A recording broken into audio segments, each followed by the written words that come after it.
For today's video guys, magluto tag inununan. So ato sa ning limpyuhan una.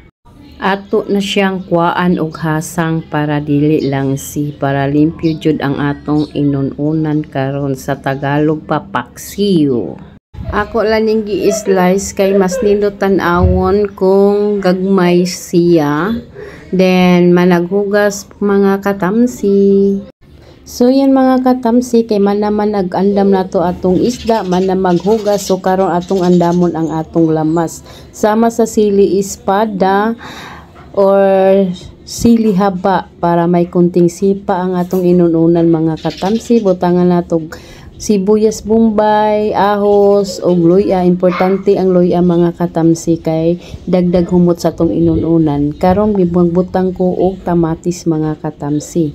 So makaingon mo nga inununan nga may tamatis, pero ako ara na mga katamsi kay ganahan ko mukaon og tamatis. Basta mag-inununan ko mubutang jud og tamatis mga katamsi kay para sa ako dagdag siya aroma sa atong timplada mga katamsi. So yan lang mga katamsi ang atong lamas.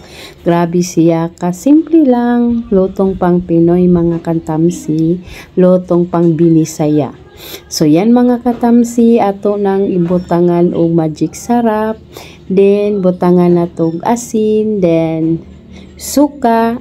Butangan ako siya gamay nga tubig mga katamsi. So kay di ko ganahag aslong mga katamsi.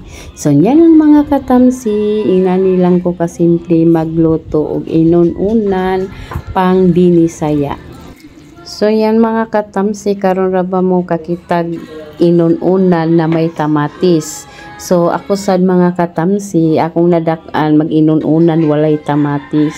So ako magbutang kog tamatis mga katamsi kay para sa ako dagdag aroma mga katamsi. So yan mga katamsi, ato na ning lutoon. Yan, luto na atong paksiw. Yan. Sige, bye-bye. Kaya lagi naluto na mga katamsi ang atong inununan karon mga unata mga katamsi. So amo dining pamahaw mga katamsi. So salamat kayo sa pagtan-aw sa akong video mga katamsi.